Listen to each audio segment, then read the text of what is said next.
அமிர்தீஸ்வரி நமக. ஓம் நம சிவாயா. ஸோ அம்மா இன்னைக்கு இல்லம் அப்படிங்கிற டாப்பிக்கில் வந்து நமக்கு நிறைய விஷயங்களை சொல்லிக் கொடுக்க போகிறாங்க. லாஸ்ட் டாபிக் சத் சங்கம் பார்த்தோம். ஸோ தேவையில்லாமல் டைம் வேஸ்ட் பண்ணாதுங்க. சினிமா பார்த்து தேவையில்லாத விஷயங்களை பேசி டைம் வேஸ்ட் பண்ணாமல் பஜனை பாடுறது, ஆன்மீக சொற்பொழிவு இதெல்லாம் நடத்தலாம்னு சொன்னாங்க. அதே மாதிரி நமக்கு கூட வேலை செய்கிறவங்க தெரிஞ்சவங்க எல்லாரையும் வந்து கண்டிப்பாக கூப்பிடணும். அதுக்கு வந்து நம்ம ஹெசிடேட் ஆகக்கூடாது அப்படின்னு சொல்லியிருந்தாங்களா அம்மா. அதே மாதிரி வாரத்தில் ஒரு நாளாச்சும் இந்த மாதிரியான விஷயங்களை பக்கத்தில் வீடு இருந்தால் அங்கே போயிட்டு செய்யலாம், மாதிரி நிகழ்ச்சிகள்லாம் ஏற்படுத்தலாம் அப்படின்ற மாதிரி சொல்லியிருந்தாங்களா. அதில் குழந்தைங்களையும் வந்து பங்கேற்க வைக்கணும் அப்படின்னு சொல்லியிருந்தாங்க. இந்த மாதிரி செய்யும்போது பித்ரு தோஷம், நவகிரக தோஷம்லாம் போகும். சுற்றுப்புறத்தில் தீய வாயுக்கள்லாம் வந்துட்டு அகலும். நம்மளுடைய மனசு இறை சிந்தனையால் நிறையும்னு சொல்லி அம்மா அதில் சொல்லியிருந்தாங்க. இப்போ அடுத்தது இல்லம் அப்படிங்கிற டாப்பிக்கில் என்ன சொன்னாங்க, என்ன சொல்ல வராங்க அம்மான்னு சொல்லி பார்ப்போம், என்ன சொல்லி கொடுக்குறாங்கன்னு. எச்செயலை ஆரம்பிக்கும் போதும் இறைவனுக்கு முதலிடம் அளிக்க வேண்டும். வீட்டில் பூஜை அறை தனியாக அமைக்க வசதி இல்லாதவர்கள் அறையின் ஏதாவது ஒரு பாகத்தை ஜப தியானங்கள் செய்வதற்காக ஒதுக்க வேண்டும். அந்த இடத்தை கீர்த்தனைகள் பாடவும் ஜப தியானங்கள் செய்யவும் மட்டும் பயன்படுத்த வேண்டும். வசதியான வீட்டில் மாடிப்படிக்கு கீழே பூஜை அறையை அமைக்க கூடாது. நாம் இறைவனின் அடியார்களாக வாழ வேண்டுமே அன்றி இறைவனுக்கு வேலைக்காரனின் இடத்தை அளிக்க கூடாது. ஸோ அம்மா என்ன சொல்கிறாங்க, எந்த செயலை செய்ய ஆரம்பிக்கும் போதும் ஃபஸ்ட்டு இறைவனுக்கு முதலிடம் அளிக்கணும்னு சொல்கிறாங்க. இறைவனை வணங்கிட்டு அதுக்கப்புறமா தான் நம்ம அந்த வேலையை ஸ்டார்ட் பண்ணணும். வீட்டில் பூஜை அறை தனியாக வைக்கிறதுக்கு வசதி இல்லைன்னா வீட்டோடைய ஏதோ ஒரு பாகத்தை வந்து ஜப தியானத்துக்குன்னு சொல்லிட்டு ஒதுக்கணுமா. அந்த இடத்துல பஜன் பாடுறது, ஜபம் பண்ணுறது, தியானம் பண்ணுறது இதை மட்டும்தான் செய்யணும். இதை தாண்டி அந்த இடத்துல வேறு எதுக்கும் யூஸ் பண்ணக்கூடாதுன்னு சொல்கிறாங்க. ஏன் அப்படின்னா நம்ம அப்போ தான் அந்த இடத்த பார்த்தாலே நமக்கு அந்த ஒரு வைப்ரேஷன் வரும். அதுக்குன்னு சொல்லி தனியாக ஒரு பிளேஸ் வச்சு நம்ம அங்கே போயிட்டு உட்காரும்போது அங்கே போனாலே நம்ம மைண்டு ஆட்டோமேட்டிக்காக அந்த காமான மனநிலைக்கு வந்துடும். தியானம் பண்ணுறதுக்கோ பஜனை பாடுறதுக்கோ அந்த ஒரு மைண்ட் செட்டுக்கு வந்துடும். அதே மாதிரி அந்த இடமும் அந்த வைப்ரேஷனாக இருக்கும். கண்ணுக்கு தெரியாமல் நான் அந்த இடத்துக்கும் நமக்கு ஒரு கனெக்ஷன் இருக்கும். அந்த இடத்துக்கு போயிட்டு உட்காந்தாலே மைண்ட் அந்த ஆட்டோமேட்டிக் மோடுக்கு வந்துடும். ஓகேங்களா. அடுத்தது வசதியான வீடாக இருக்குதுன்னா மாடிப்படிக்கு கீழே பூஜை அறையை வைக்கக்கூடாது அப்படின்றாங்க அம்மா. அப்போ இறைவனுக்கு தான் நாம அடியாராக வாழணுமே தவிர இறைவனுக்கு வந்து வேலைக்காரங்க மாதிரி வேலைக்காரனுடைய இடத்த கொடுக்கக்கூடாது அப்படின்னு சொல்கிறாங்க. எந்த வேலையை ஆரம்பிக்கும் போதும் இறைவனுக்கு முதலிடம் கொடுக்க சொல்லியிருக்காங்க. அதே மாதிரி வீட்லேயும் நம்ம வீடுன்னு ஒன்று இருக்குன்னா அங்கே இறைவனுக்கு தான் முதலிடம் கொடுக்கணும். அவருக்கு தான் வசதியான இடம், அவருக்கு தேவையான விஷயங்களை பண்ணிட்டு அவர் எஜமானனா நாம வந்து பார்த்தீங்கன்னா வேலைக்காரங்களா, அந்த மாதிரியான ஒரு மனநிலையை இந்த வீட்டோட அமைப்பிலே அம்மா ஏற்படுத்த சொல்றாங்க. ஆமா, அந்த அப்படி ஏற்படுத்தும் போது தான் நம்ம மனசளவில் அந்த மாற்றங்கள் வந்து நிகழும். இது எல்லாமே நம்ம மனசளவில் மாற்றங்களை கொண்டு வரதுக்காக அம்மா சொல்ற விஷயங்கள் தான். இப்படி பண்ணும்போது தான் நம்ம மனசுக்குள்ள அந்த ஒரு இறைவனுக்கு கீழ்ப்படிதல், அந்த ஒரு ஒழுங்கு, கட்டுப்பாடு எல்லாமே வரும். ஏற்கனவே சொல்லியிருக்காங்க இல்லையா, நம்ம காணிக்கை செலுத்தும் போது இறைவனுக்கு அதனால எந்த லாபமும் கிடையாது. இந்த உலகமே அவரோட சொத்து தான். ஆனால் காணிக்கை செலுத்தும் போது அந்த பொருள் மேலே இருக்க அந்த பற்று நமக்கு வந்து குறையும். அந்த அர்ப்பணிப்பு மனப்பான்மை வரும். மற்றவங்களுக்கு அந்த அன்னதானம் பண்ணும்போது அந்த நம்ம மனசு விரிவடையும்னு சொல்கிறாங்க இல்லையா. ஸோ அந்த மாதிரி நாம் அதை ஒரு ஸ்பிரிச்சுவலில் ட்ராவல் பண்ணுறோம் அப்படின்னா இறைவனுக்கு நல்ல இடத்த கொடுத்து நல்ல ஒரு சூப்பரான பிளேஸ் கொடுத்துட்டு நாம் வேணாலும் அட்ஜஸ்ட் பண்ணி இருக்கும்போது தான் இறைவனுக்கு நம்ம இம்பார்ட்டன்ஸ் கொடுக்குற அந்த மைண்ட் செட் நமக்கு வளரும். இருக்கும்போது நம்ம வந்துட்டு உருப்படியாக இருப்போம். அடுத்தது பாருங்க, மாலை வேளைகளில் குத்து விளக்கேற்றி வைத்து அதற்கு முன் வீட்டில் உள்ள அனைவரும் அமர்ந்து பக்தி பாடல்களை பாட வேண்டும். சிறிது நேரம் தியானம் செய்ய வேண்டும். இவற்றில் நம்பிக்கை இல்லாதவர்கள் யாராவது வீட்டில் இருந்தால் அவர்களை கட்டாயப்படுத்த வேண்டாம். அவர்கள் இதில் கலந்து கொள்ளவில்லையே என்று கவலைப்படவும் தேவையில்லை. சந்தியா நேரங்களில் இறைவனது நாமங்களை பாடும் பழக்கம் பழங்காலத்தில் எல்லா வீடுகளிலும் இருந்தது. இக்காலத்தில் அது மறைந்து விட்டது. அதன் விளைவாக ஏற்படும் விபரீதங்களை இன்று நாம் அனுபவிக்கிறோம். சந்தியா நேரம் என்பது பகலும் இரவும் சந்திக்கும் நேரமாகும். அந்த நேரத்தில் சுற்றுப்புறம் தீய அணுக்களால் நிறைந்திருக்கும். கீர்த்தனைகளின் மூலமும் தியானத்தின் மூலமும் நமக்கு கிடைக்கும் மன ஒருமைப்பாட்டின் காரணமாக நமது மனமும் சுற்றுப்புறமும் தூய்மையாகும். அந்நேரம் வேறு பேச்சுக்களிலோ அல்லது செயல்களிலோ ஈடுபட்டால் உலகியல் எண்ண அலைகள் காரணமாக நமது உள்ளம் மேலும் மாசுபடும். ஸோ அம்மா என்ன சொல்கிறாங்க, சந்தியா நேரம் அப்படிங்கிறது பகலும் இரவும் சந்திக்கிற நேரமா. இந்த ஈவினிங் டைமில் வீட்டில் குத்து விளக்கேற்றி முடிஞ்சால் வீட்டில் இருக்க எல்லாரும் சேர்ந்து பக்தி பாடல்களை பாடணும், தியானம் பண்ணணும் கொஞ்சம் நேரமாச்சோம் அப்படின்னு சொல்கிறாங்க. இறை நம்பிக்கை இல்லாதவங்க யாராச்சும் வீட்டில் இருந்தாங்கன்னா அவங்கள கம்பல் பண்ணாதீங்க, விட்டுருங்க. அவங்கள கலந்துக்கலையேன்னு சொல்லி நீங்கள் வருத்தமும் படாதீங்க. அவங்கள அப்படியே விட்டுருங்க. நீங்கள் எதுவும் அதை பற்றி யோசிக்க வேண்டாம். நீங்கள் செய்யுங்க அப்படின்றாங்க அம்மா. ஸோ அந்த காலத்தில் எல்லா வீட்லேயும் இந்த பழக்கம் இருந்தால் ஈவினிங் டைமில் இந்த விஷயத்த இந்த மாதிரி பஜன் இறைவனுடைய நாமங்களை பாடுற விஷயம் வந்து பார்த்தீங்கன்னா எல்லா வீட்லேயுமே இருந்துதான். இந்த காலத்தில் தான் அது வந்து மறைஞ்சு போச்சு அப்படின்றாங்க. அதனால் அதனுடைய விளைவையும் விபரீதத்தையும் நாம் அனுபவிக்கிறோன்றாங்க. இது இப்போது நான் இந்த விஷயம் ஸ்பிரிச்சுவலுக்கு வர்றதுக்கு முன்னாடி இதை நான் நிறைய ஃபீல் பண்ணியிருக்கேன். இந்த ஈவினிங் டைமில் ஒரு மாதிரி மெலான்கலியாக ஃபீல் ஆகும். ஒரு மாதிரி ட்ரையாக, ஒரு மாதிரி ஒரு கஷ்டமாக ஏதோ ஒரு ஃபீல் வரும். ஒரு 5 o'clock மேலே 5:30க்கு மேலே இந்த ஃபீல் வந்து நான் நிறைய நேரம் நான் உணர்ந்திருக்கேன் ஆஃப்டர் மேரேஜ். எத்தனை பேர் இந்த விஷயத்தை உணர்ந்திருக்கீங்கன்னு தெரியல. அந்த டைமில் நான் என்ன பண்ணுவேன்னா, அப்போல்லாம் இந்த ரகசியம் படம் இருக்குல்ல, லா ஆஃப் அட்ராக்ஷன். ஸோ என்னை நானே பூஸ்ட் பண்ணிக்கிறதுக்காக அதை ரெகுலராக டெய்லி அந்த டைமில் கேட்பேன் நான். அப்போ எனக்கு இதெல்லாம் தெரியாது. இந்த விஷயங்கள்லாம் இந்தளவுக்கு டீப்பாக எதுவுமே தெரியாது. ஆனால் அந்த இடத்துல நான் ரெட் ஆகிறேன் அப்படிங்கிறது மட்டும் எனக்கு தெரியும். ஸோ என்னை நானே பூஸ்ட் பண்ணிக்கிறதுக்காக இந்த மாதிரி விஷயம்லாம் பண்ணியிருக்கேன். ஆனால் அம்மா இப்போலாம் சொல்ல தான் தெரியுது. ஈவினிங்கில் இந்த மாதிரி டைமில் அம்மா சொல்கிறாங்க, சுற்றுப்புறத்தில் தீய அணுக்களால் நிறைந்திருக்குமா சுற்றுப்புறம் முழுக்கமே. அந்த டைமில் என்விரான்மெண்ட்டே இப்படி தான் இருக்கும் போல இருக்குது. அதனால தான் நமக்கு அந்த ஃபீல் எல்லாம் வரா போல இருக்குது. அது எனக்கு இப்போ தான் புரியுதே. டைமில் நம்ம தியானம் பண்ணுறது, இந்த பஜன் பாடுறது, இந்த மாதிரி விஷயம் செய்யும்போது மன ஒருமைப்பாடு கிடைக்குமா. அதனால் நம்மளுடைய மனசும் நம்மளை சுற்றி இருக்க நம்மளோட என்விரான்மெண்ட்டும் மாறும், தூய்மையாகும்னு அம்மா சொல்கிறாங்க. இந்த டைமில் நீங்கள் வேறு ஏதாவது பேச்சில் ஈடுபட்டாலோ செயல்களில் ஈடுபட்டாலோ என்ன நடக்குமா, உலகியலுடைய எண்ண அலைகள் காரணமாக நம்மளுடைய மனசு இன்னும் 2 மாசுபடும்ன்றாங்க. மாசுபடும் மீன்ஸ் என்ன, ஆல்ரெடி நம்ம மனசில் எண்ணங்கள் குவியலாக, அதாவது தீய எண்ணங்கள் எல்லாம் நம்மளை பயமுறுத்துகிற மாதிரி, மன சஞ்சலம் அடைகிற மாதிரி, பதற்றமாகிற ஒரு மன சூழ்நிலை வந்துட்டு உருவாகும். ஓகேங்களா? அடுத்தது பாருங்க, குழந்தைகளே, ஒவ்வொன்றும் வேறு வேறு என்ற பன்மை உணர்வை வளர்க்காமல் ஒருமை உணர்வு ஏற்படவே முயற்சிக்க வேண்டும். பூஜை அறையில் இஷ்டமூர்த்தி, குரு இவர்களின் படங்களை தவிர வேறு ஒன்றும் வைக்க தேவையில்லை. சிலர் நவராத்திரி, சிவராத்திரி, கிருஷ்ண ஜெயந்தி, ராமநவமி போன்ற விசேஷ தினங்களில் உபயோகிப்பதற்காக மற்ற தெய்வங்களின் படங்களை வைத்திருப்பார்கள். அதில் தவறு ஏதுமில்லை. படங்களையும் அறையையும் தினமும் துடைத்து சுத்தமாக்க வேண்டும், அவ்வளவுதான். பால், மில்க், தூத் என்றெல்லாம் கூறினாலும் பாலில் மாற்றம் ஏற்படுவதில்லையே. அதுபோல பல பெயர்களாலும் உருவங்களாலும் அறியப்படுபவராக இருந்தாலும் இறைவன் ஒருவரே. பூஜை அறையில் மட்டுமல்லாது ஒவ்வொரு அறையிலும் எளிதில் பார்வையில் படுமாறு குரு அல்லது இஷ்டமூர்த்தியின் படத்தை வைப்பதும் அவைகளை தினமும் துடைத்து சுத்தமாக வைப்பதும் பக்தி சிரத்தை இவைகளை வளர்க்க உதவும். ஸோ அம்மா என்ன சொல்கிறாங்கன்னா, பூஜை ரூமில் குரு, இஷ்ட தெய்வம் இவங்களை தாண்டி வேறு எந்த ஒரு கடவுளுடைய படமோ சிலையோ இருக்கணுங்கிற அவசியம் கிடையாது. எல்லாமே ஒன்று தான்.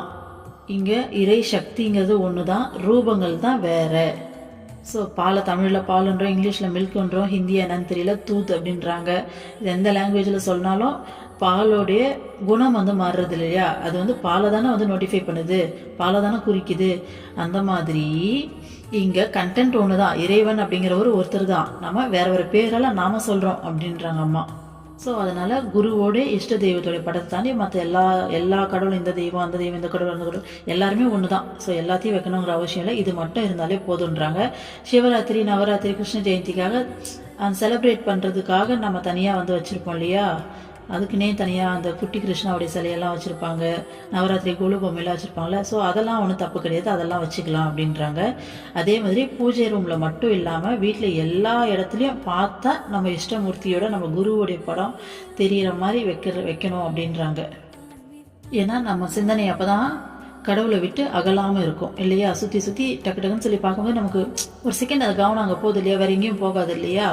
ஸோ சுற்றி குருவுடைய படம், இஷ்ட தெய்வத்துடைய படம் வீடு ஃபுல்லாமே வைக்கலாம். பூஜை ரூமில் மட்டும்தான் வைக்கணும்னு அவசியம் கிடையாது. ஏன்னா ஒரு சில வீட்டில் அந்த மாதிரிலாம் சொல்லுவாங்க, பூஜை ரூமில் மட்டும்தான் வைக்கணும், வெளியில் எங்கேயும் வைக்கக்கூடாது அப்படின்ட்டு. அப்படியெல்லாம் கிடையவே கிடையாது. அம்மா கிட்ட இருக்கவங்களுக்கு தெரியும். அம்மா மேக்ஸிமம் பெட்ரூமில் பக்கத்துலேயே வச்சுக்க சொல்லுவாங்க. அம்மா ஃபோட்டோலாம் அப்படி தான். ஏன்னா நம்ம பூஜை ரூமில் தனியாக வச்சுட்டு நம்ம இங்கே வந்து தூங்குகிறோம். நம்ம நாள் ஃபுல்லாக பூஜை ரூமில் எவ்வளோ நேரம் செலவு பண்ணுறோம், எப்போயோ ஒரு குறிப்பிட்ட நேரம் மட்டும்தான் போவோம். மற்ற நேரம் எல்லாம் நம்ம ரூமில் தான் இருப்போம். ஸோ மஸ்ட்டாக கண்டிப்பாக சொல்கிறேன். யாரும் கொஞ்சம் கூட ஆல்ரெடி நிறைய பேர் இதை தெரிஞ்சுட்டு வச்சிட்ருக்காங்க. சப்போஸ் தெரியாதவங்க பயப்படுறவங்களுக்கு சொல்கிறேன். நம்ம பெட்ரூமில் அம்மாவோடைய ஃபோட்டோவை நம்ம தலைமாட்டிலேயே நம்ம கண்ணில் படுற மாதிரி எங்கே வேணாலும் வச்சுக்கலாம். அம்மா ஃபோட்டோ மட்டும் கிடையாது, உங்கள் இஷ்ட தெய்வத்தோடைய ஃபோட்டோவையோ சிலையோ கூட தாராளமாக வச்சுக்கலாம். எந்த தப்பும் கிடையாது. இப்போ நம்ம அம்மா கையில் இல்லை அப்படின்னா சுற்றி இருக்கவங்களாம் பயப்படுவாங்க, இப்படியெல்லாம் வைக்கக்கூடாது அப்படியெல்லாம் சொல்லுவாங்க. பட் அம்மா கையில் இருக்கிறதால நம்ம இப்படி பண்ணும்போது நம்ம மைண்டு மேக்ஸிமம் டைம் இந்த ரூமில் தான் செலவு பண்ணுவோம் இல்லைங்களா? ஸோ மைண்ட் வந்து பார்த்திங்கன்னா அவங்கள விட்டு தூரம் போகாது. எல்லா நேரமும் அவங்க கூட அந்த கனெக்ஷன்லேயே இருக்க மாதிரி ஃபீல் ஆகும். எந்த தப்புமே கிடையாது. இறைவன் வந்து பார்த்தீங்கன்னா சுத்தபத்தத்தெல்லாம் பார்க்கவே மாட்டார். நம்மளுடைய மனசு தூய்மையை மட்டும்தான் பார்ப்பார். நம்மளுடைய அன்பை மட்டும்தான் பார்ப்பார். உங்கள் மனசு இதை அக்செப்ட் பண்ணிச்சு, இது உங்கள் மனசளவில் எந்த ஒரு தடையும் கிடையாது, எனக்கு எந்தவும் ஒரு ஃபீல் வரல அப்படின்னா எனக்கு வைக்க ஆசையாக இருக்குன்னா தாராளமாக வச்சுக்கலாம். ஸோ கடவுளுடைய ஃபோட்டோஸ் எல்லாம் டெய்லி தொடச்சி சுத்தமாக வைக்கணுமா. அதுதான் வந்து பார்த்தீங்கன்னா நம்மக்கிட்ட பக்தியும் சிரத்தையே வந்து வளர்க்கும் அப்படின்னு நம்ம சொல்கிறாங்க. ஓகேங்களா? அடுத்தது பாருங்கள். பழைய காலத்தில் எல்லா வீடுகளிலும் துளசி மாடம் இருந்தது. நறுமணம் கமழும் பூச்செடிகளை நட்டு வளர்த்தார்கள். இன்று அவ்விடங்களில் முட்செடிகளும் அலங்கார செடிகளும் உள்ளன. இன்றைய மக்களின் மனநிலையையே இது காட்டுகிறது. துளசியோ அல்லது வில்வமோ இருப்பது வீட்டிற்கு மங்களம் ஆகும். தினமும் அதற்கு தண்ணீர் ஊற்றி வீட்டிலிருந்து வெளியே போகும் போதும் உள்ளே நுழையும் போதும் அதை தொட்டு வணங்க வேண்டும்.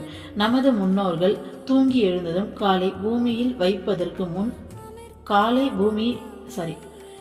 நமது முன்னோர்கள் தூங்கி எழுந்ததும் காலை பூமியில் வைப்பதற்கு முன் பூமியை தொட்டு வணங்கினர். வீட்டிலிருந்து வெளியே செல்லும் போது சூரியோதயம் கண்டு வணங்கினர். அவர்கள் இயற்கையுடன் ஒன்றி வாழ்ந்தார்கள். அனைத்திலும் கடவுள் தன்மையை கண்டனர். அதனால் ஆனந்தமும் அமைதியும் ஆரோக்கியமும் அவர்களுக்கு இருந்தன. அம்மா என்ன சொல்றாங்க, அந்த காலத்துல எல்லா வீட்லயும் துளசி மாடம் இருந்துச்சான். அதே மாதிரி நல்ல ஒரு வாசனை தர மாதிரியான பூச்செடிகள்லாம் இருந்ததான். ஆனால் இன்னைக்கு அங்கே முள் செடியும் அலங்கார செடியும் வச்சுருக்காங்க. இது இந்த மக்களுடைய இன்றைய கால மக்களுடைய மனநிலையை காமிக்குது அப்படின்னு சொல்கிறாங்க. துளசியோ வில்வமோ இருக்கிறது வீட்டுக்கு மங்களம்னு சொல்கிறாங்க. அம்மா ஏன் வந்து வில்வ மரத்தையும் இந்த துளசி மரத்தையும் வீட்டில் இருக்கிறது மங்களம் அப்படின்னு சொல்கிறாங்கன்னா, இப்போது நார்மலாகவே நமக்கு வந்து பார்த்திங்கன்னா நம்ம சுவாசிக்கிறதுக்கு ஆக்சிஜன் தேவை இல்லைங்களா? நம்ம உடம்புல இந்த ஆக்சிஜன் அதிகமாக தேவையான அளவு இருக்கும்போது நம்ம உயிர் சக்தி அதிகமாக இருக்கும். அந்த டைமில் நம்மளுடைய மைண்டு வைப்ரேஷன் பார்த்திங்கன்னா ஹையாக இருக்கும். நம்ம மைண்ட் வந்து பார்த்திங்கன்னா இந்த கீழ்நிலையில் இருக்கக்கூடிய எண்ணங்கள் எல்லாம் வெளியிடாது. இந்த பதற்றம் படபடப்பு அப்படின்ற மாதிரி மனநிலையில் இல்லாமல் ஒரு அமைதி, அந்த ஒரு மாதிரி பேரமைதி ஆனந்தம் அப்படின்ற மாதிரி கடவுளோட மெர்ஜில் இருக்கிறது, அந்த ஒரு ஹையர் வைப்ரேஷன் ஸ்டேட்டில் வந்துட்டு இயங்கும். ஓகேங்களா? எப்போ வந்து ஆக்சிஜன் குறைஞ்சி நம்ம வந்து பார்த்தா கார்பன் டை ஆக்சைடு அதிகமாக இருக்கும், அப்போ நம்மளால் ஒரு மாதிரி ரொம்ப டயர்டாக இருக்கும் மைண்டெல்லாம். நம்மளால் வந்து பார்த்திங்கன்னா அந்த டைமில் ஹையர் வைப்ரேஷன்லாம் இருக்க முடியாது. லோ வைப்ரேஷனில் தான் நம்ம இருப்போம். ஓகேங்களா? அப்போது இந்த துளசி வில்வ மரம் எல்லாமே O3 வந்துட்டு வெளியில் விடும். இப்போ O2னாலே ஆக்சிஜன், அது உருப்படியாக இருந்தாலே போதும். அதையும் தாண்டி O3. ஓகேங்களா? ஸோ O3ங்கிறது ஓசோன். அதே மாதிரி 24 மணி நேரம் ஆக்சிஜனை கொடுக்கக்கூடிய தாவரங்கள் இதெல்லாம் பார்த்தீங்கன்னா. ஸோ பகல் 12 மணி நேரம் மட்டும் கிடையாது, 24 மணி நேரம் ஆக்சிஜனை கொடுக்கும். அப்போ இதை நம்ம வீட்டுக்கிட்ட வைக்கும்போது நமக்கு ஆக்சிஜன் குறை அப்படிங்கிறதே இருக்காது. எந்த நேரமும் வந்து பார்த்திங்கன்னா அந்த ஆக்சிஜன் நிறைஞ்சி இருக்கக்கூடிய அந்த சர்க்கம்ஃபரன்ஸில் இருக்கிறதால நம்ம மைண்ட் செட்டும் நல்லாயிருக்கும். ஸோ இதுக்காக தான் இந்த விஷயங்கள்லாம் சொல்லி வச்சுருக்காங்க. ஓகேங்களா? அதனால தான் மங்களம்னு சொல்கிறாங்க அம்மா. அதை வீட்டை விட்டு வெளில போகும்போதும் திருப்பி வந்து பார்த்திங்கன்னா வீட்டுக்குள்ளே வரும்போது அதை தொட்டு வணங்கணும்னு சொல்கிறாங்களா? அப்படி நம்ம போயிட்டு இறைவனாக நினச்சி அதை தொட்டு வணங்கும் போது அந்த செடிக்கிட்ட அந்த தாவரத்துக்கிட்ட நம்ம போகும்போது அந்த O3 அக்சஸ் நமக்கு ஆட்டோமேட்டிக்காகவே இன்னும் கொஞ்சம் நிறைய கிடைக்கும் இல்லைங்களா? அதே மாதிரி நம்ம முன்னோர்கள் எப்படி வாழ்ந்தாங்கன்னு சொல்கிறாங்க அம்மா. தூங்கி ஏஞ்சி காலை எடுத்து பூமியில் வைக்கிறதுக்கு முன்னாடி தொட்டு வணங்கிட்டு தான் எந்திரிப்பாங்களாம். அந்த ஒரு பணிவு மனப்பான்மை. அதே மாதிரி ஒரு நன்றி உணர்வு, இந்த பூமி தானே நம்மளை வந்துட்டு சுமக்குது, ஸோ இது எல்லாத்தையும் வளர்க்குறது. அதே மாதிரி சூரியனை கண்டு டெய்லி வணங்கினாங்க. ஓகேங்களா? இப்படி இயற்கையோடு ஒன்றி வாழும்போது ஆட்டோமேட்டிக்காக அந்த பணிவு தன்னடக்கம், அதே மாதிரி வந்து பார்த்திங்கன்னா இந்த இயற்கையான சூழ்நிலையால் வரக்கூடிய அந்த குட் வைப்ரேஷன் இது எல்லாத்துலேயும் இருக்கும்போது எல்லாத்துலேயும் அவங்க கடவுள் தன்மையை கண்டதால் அவங்க வந்து பார்த்திங்கன்னா ரொம்ப அமைதியாகவும் ஆனந்தமாகவும் ஆரோக்கியமாகவும் வாழ்ந்தாங்க அப்படின்னு சொல்கிறாங்க. உண்மை தானே? இந்த காலத்தில் நம்ம எவ்வளோ ஒரு பரபரப்பான ஒரு லைஃப்பில் ஓடுறோம், எதை தேடி ஓடுறோன்னே தெரியல, ஓடிக்கிட்டே இருக்கோம் வேக வேகமாக. அந்த காலத்தில் எவ்வளோ ப்ளசண்ட்டாக எவ்வளோ அமைதியாக அழட்டிக்கவே மாட்டாங்க. அப்படி லேடிஸ்லாம் பார்த்தீங்கன்னா காலைல எந்திரிப்பாங்க, அழகாக சமைப்பாங்க, பசங்களை ஸ்கூல் அனுப்புவாங்க, வீட்டில் இருக்க 1-2 வேலையை முடிப்பாங்க.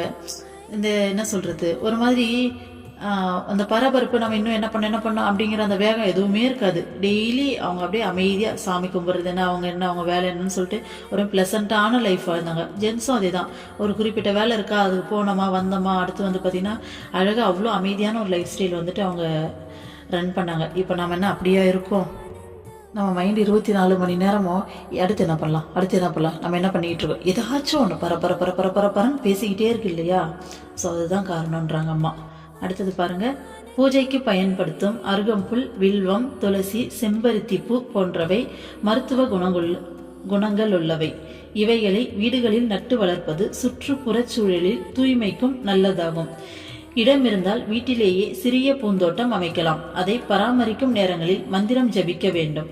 அத்தோட்டத்தில் மலரும் மலர்கள் இறைவனுக்கு அர்ப்பணிப்பதற்கு உரியவை என்னும் உணர்வு இறை சிந்தனை வளர்க்க உதவும். பாருங்க, நம்ம பூஜை செய்யறதுக்கும் பயன்படுத்துகிற இந்த அருகம்புல், வில்வம், துளசி, செம்பருத்தி பூ இருக்கு இல்லையா, இது எல்லாமே மருத்துவ குணம் உள்ளவை அப்படின்னு நான் சொல்லிட்டு அம்மா சொல்கிறாங்க. இதை வீட்டில் வளர்க்குறதால சுற்றுப்புற சூழல் தூய்மையாகும் அப்படின்னு சொல்லியிருக்காங்க. அதுதான் நம்ம இவ்வளோ நேரமாக சொன்னோம் இல்லையா? ஸோ அந்த O2, O3 இது எல்லாமே சுற்றுப்புற சூழ்நிலையை தூய்மைப்படுத்துறது. அப்போது இடம் இருந்தால் நம்ம வீட்லேயே சின்னதாக ஒரு பூந்தோட்டம் வைக்கணுமாமா, ஓகேங்களா? ஏன்னா நம்ம வெறும் சுற்றி செடி மரம் எதுவுமே இல்லாமல் தனியாக வீடு இருக்கிறதுக்கும் நம்ம செடிக்கு இந்த மரங்களுக்கு நடுவில் வர்றதுக்கும் உங்களுக்கே நல்லா அந்த டிஃப்ரென்ஸ் தெரியும். நம்ம தனியாக இருக்கும்போது என்ன சொல்கிறது, ஒரு மாதிரி ட்ரையாக இருக்கும். நம்ம மனநிலையிலே இதெல்லாமே அவ்வளோ மாற்றங்களை கொண்டு வரும். இதே நம்ம வந்துட்டு செடி மரங்களுக்கு நடுவில் இருக்கும்போது மனசு அவ்வளோ காமாக, அவ்வளோ அமைதியாக, அவ்வளோ ஒரு இனிமையாக இருக்கிறத நம்ம நிறையா உணர்ந்துருப்போம் இல்லையா? ஸோ அதுதான் அம்மா சொல்கிறாங்க, ஓகேங்களா? ஆனால் செடி மரம் வைக்கிறேன்னு சொல்லிட்டு அதில் கான்சென்ட்ரேட் பண்ணாமல் அதை போயிட்டு நம்ம பராமரிக்கிற நேரத்துலையும் மந்திரம் ஜபம் பண்ணணும்னு சொல்கிறாங்க அம்மா, ஓகேங்களா? ஸோ நம்ம சேன் பண்ணிக்கிட்டே அதுக்கான வேலைகள் எல்லாத்தையும் செய்யலாம், ஓகேங்களா? அதே மாதிரி அதில் ஒரு பூ வைக்குதுன்னா இது இறைவனுக்கானது அப்படிங்கிற உணர்வு இறை சிந்தனையை வளர்க்க உதவும்னு சொல்கிறாங்க. அப்போ நம்ம வீட்டில் சாமி இருக்குன்னா சாமிக்கு அதை கட்டி போடும்போது டெய்லி அதில் இருக்க பூவை, அது ஒரு ப்ளஸ் ஜாலியான விஷயம் இல்லைப்பா. யோசிச்சு பாருங்கள், அது எவ்வளோ ஒரு தெரியல, எனக்குலாம் அது ஒரு கனவாக தான் இருக்குது, எப்போ நிறைவேறும் தெரியல. நம்ம வீட்டில் நம்ம இடத்துல அந்த செடியை வச்சு டெய்லி அதை வந்து பார்த்திங்கன்னா கடவுளுக்காக, இந்த செடி கடவுளுக்காகன்னு சொல்லி அதை தண்ணி ஊற்றி வளர்த்து ஆசாசியாக அதில் பூ வைக்கும்போது அந்த பூவை எடுத்துகிட்டு வந்து கடவுளுக்கு வைக்கிறது அப்படிங்கிறது அது எவ்வளோ ஒரு சந்தோஷமான விஷயம் இல்லை? நம்ம கடவுளுக்காக நாமளே டெய்லி அதை தண்ணி ஊற்றி அதை பார்த்து வளர்த்து அதில் வைக்கிற பூ ஆசாசியாக எடுத்துகிட்டு வந்து வைக்கிறது அப்படிங்கிறது. ஸோ அதுதான் அம்மா சொல்கிறாங்க, இறை சிந்தனையை வளர்க்க உதவும் அப்படின்னு சொல்கிறாங்க, ஓகேங்களா? அடுத்தது பாருங்க, ஒவ்வொருவரும் அவரவருக்கு சொந்தமான இடத்தில் ஒரு பகுதியில் செடிகளும் மரங்களும் நட்டு வளர்க்க வேண்டும். இது சுற்றுப்புறத்தை தூய்மைப்படுத்த உதவும், இயற்கையின் சமநிலையை நிலைநிறுத்தும். முன்காலத்தில் எல்லா வீடுகளிலும் அவர்களது குல தெய்வத்திற்கு சிறு கோயிலும் குளமும் இருந்தன. இதன் பயன் அந்த வீட்டில் உள்ளவர்களுக்கு மட்டுமின்றி கிராமத்திற்கும் கிடைத்தது. ஸோ எல்லா வீட்லேயும் மரம் செடியெல்லாம் அம்மா வந்து வளர்க்க சொல்கிறாங்க. இதுதான் இயற்கையை சமநிலையை நிலைநிறுத்தும்னு சொல்கிறாங்க. நம்ம ஆமாம் தானே, அந்த காலத்துலலாம் மாதம் மும்மாரி பெஞ்சது, இப்போ என்ன அப்படியா இருக்குது? காரணம் என்ன? நம்ம எல்லாம் அந்த மரத்தை வெட்டிட்டு அந்த இடத்துல வந்து வீடை கட்டிக்கிட்டு வாழறது தான் காரணம். அதே மாதிரி பார்த்தீங்கன்னா இப்போ திடீர்னு எல்லாரும் கிண்டல் பண்ண ஆரம்பிச்சிட்டாங்க, இயர் அண்ட் டார்கெட்னு சொல்லிட்டு. சென்னையில் அவ்வளோ புயல், டிசம்பர் ஃபுல்லாக எப்பயாச்சும் ஒரு புயல் வந்தால் பரவாயில்ல, கண்டினியூஸாக 5-6 புயல் வந்துக்கிட்டே இருக்குது. இந்த இயற்கை சமநிலை இல்லாததுக்கு காரணம் இந்த மரங்களை வெட்டி நாம் பில்டிங்ஸ் கட்டிட்டு அங்கே வாழறது தான் காரணம், ஓகேங்களா? ஸோ அதுதான் அம்மா சொல்கிறாங்க. அதுக்கு முன்னாடி காலத்தில் எல்லா ஊர்லேயும் பார்த்தீங்கன்னா குலதெய்வத்துக்குன்னு சொல்லிட்டு ஒரு கோவில், அங்கே ஒரு குளமும் இருக்குமா, ஓகேங்களா? அது வந்து பார்த்தீங்கன்னா அந்த தெய்வத்தை கும்பிட்றவங்களுக்கு மட்டும் இல்லாமல் கிராமத்தில் இருக்க எல்லாருக்குமே அது யூஸாக இருந்ததுன்னு அம்மா சொல்கிறாங்க. இந்த காலத்தில் அந்த மாதிரிலாம் இல்லைன்னு சொல்லிட்டு, ஓகேங்களா?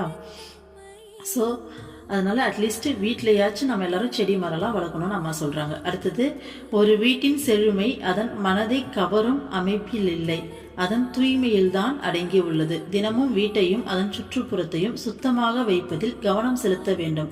அது பெண்ணின் வேலை என்றோ வேறு யாரோ செய்ய வேண்டிய வேலை என்றோ கருதாமல் வீட்டிலுள்ள அனைவரும் மனம் ஒருமித்து இதில் ஈடுபட வேண்டும். வெளியில் செல்லும் போது உபயோகிக்கும் காலணிகளை அணிந்து கொண்டு வீட்டிற்குள் நுழையாமல் இருப்பது, வெளியில் சென்றுவிட்டு வீட்டிற்கு திரும்பி வரும்போது கால்களை கழுவ வெளியே தண்ணீர் வைப்பது போன்ற ஆசாரங்கள் கிரகஸ்தாசிரமி என்ற எண்ணத்தை நிலைநிறுத்த உதவும். பாருங்க, ஒரு வீட்டோடைய செழுமை அப்படிங்கிறது பார்த்தீங்கன்னா அது வந்துட்டு அட்ராக்ஷன் அப்படியே கண்ணை கவர்ற மாதிரி. இந்த காலத்தில் நம்ம நிறைய வந்து பார்த்தீங்கன்னா வீட்டுக்குள்ளே நிறைய டெக்கரேஷன் ஒர்க் எல்லாம் பண்ணுறோம் இல்லையா? ஸோ அதெல்லாம் கிடையாது, அதோடைய தூய்மையில தான் இருக்குது அப்படின்றாங்க.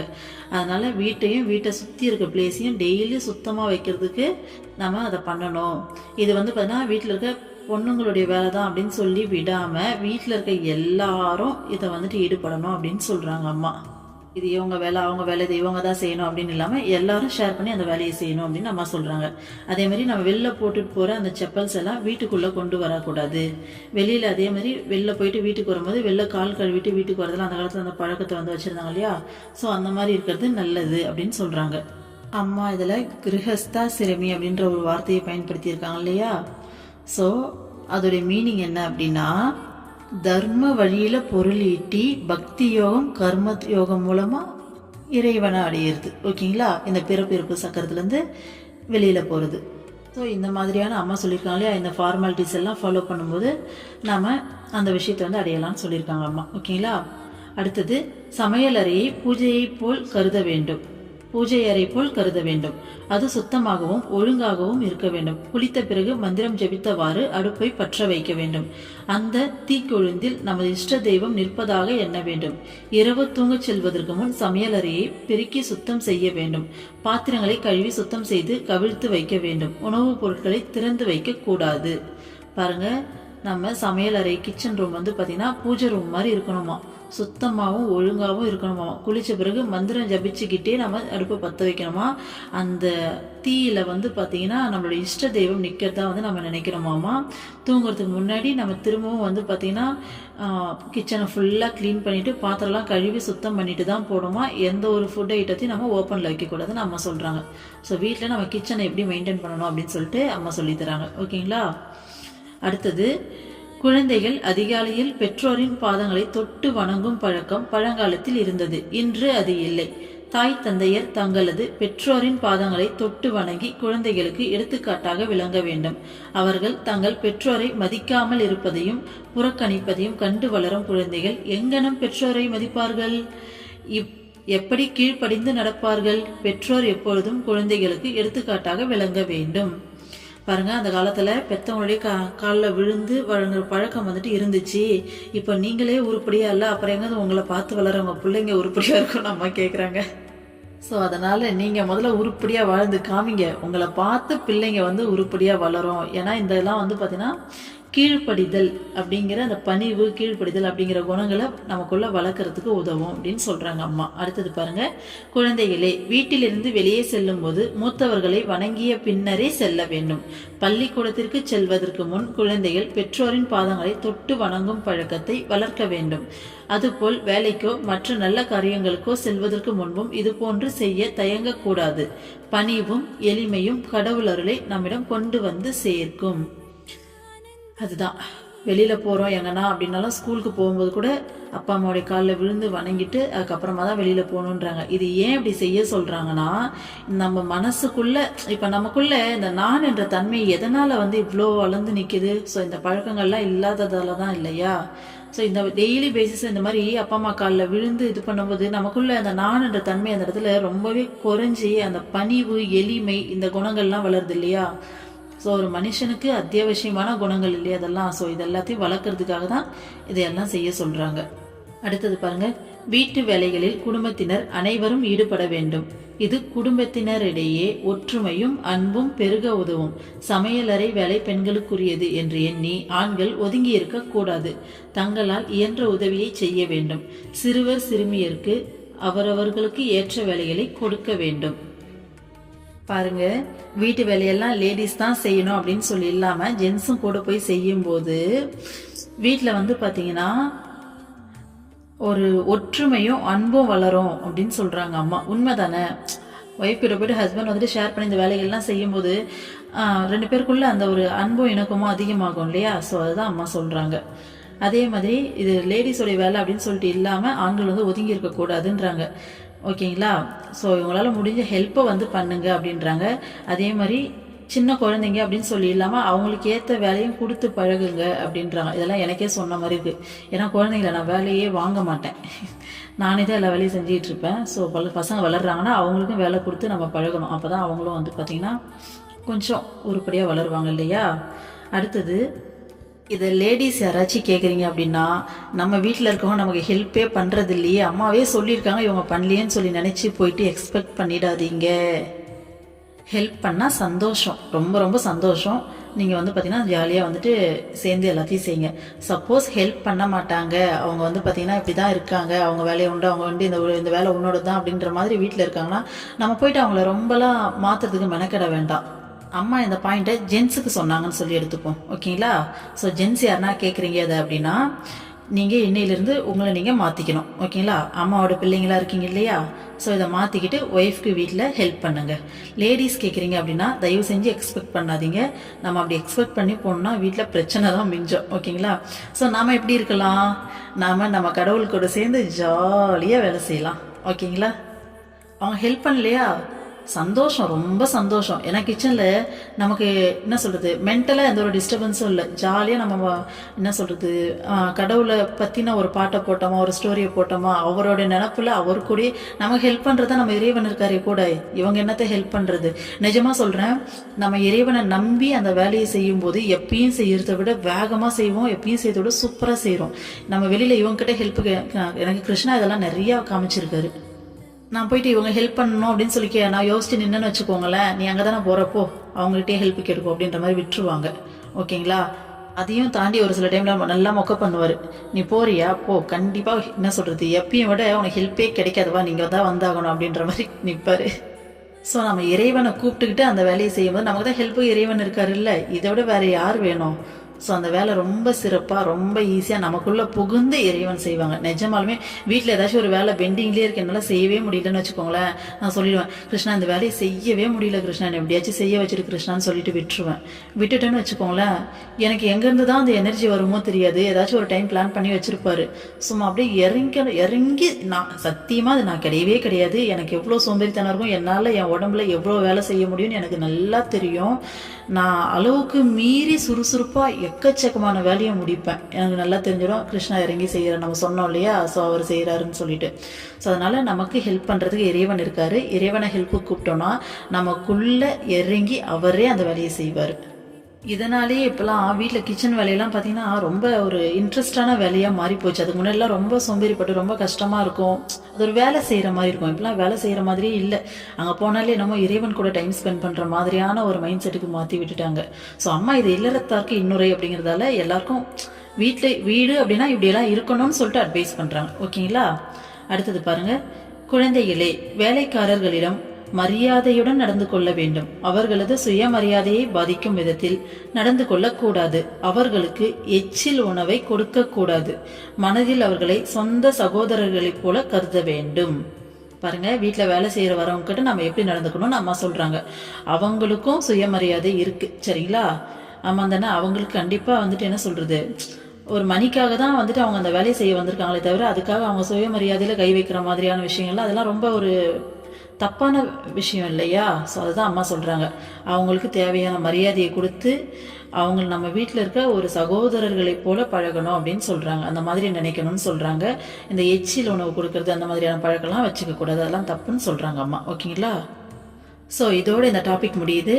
அடுத்த டாபிக் வந்து எளிய வாழ்க்கை அப்படின்னு இருக்குது. நம்ம அடுத்த வீடியோவில் பார்க்கலாம். ஓம் அமிர்தீஸ்வரியே நமக. சர்வம் கிருஷ்ணார்ப்பணம்.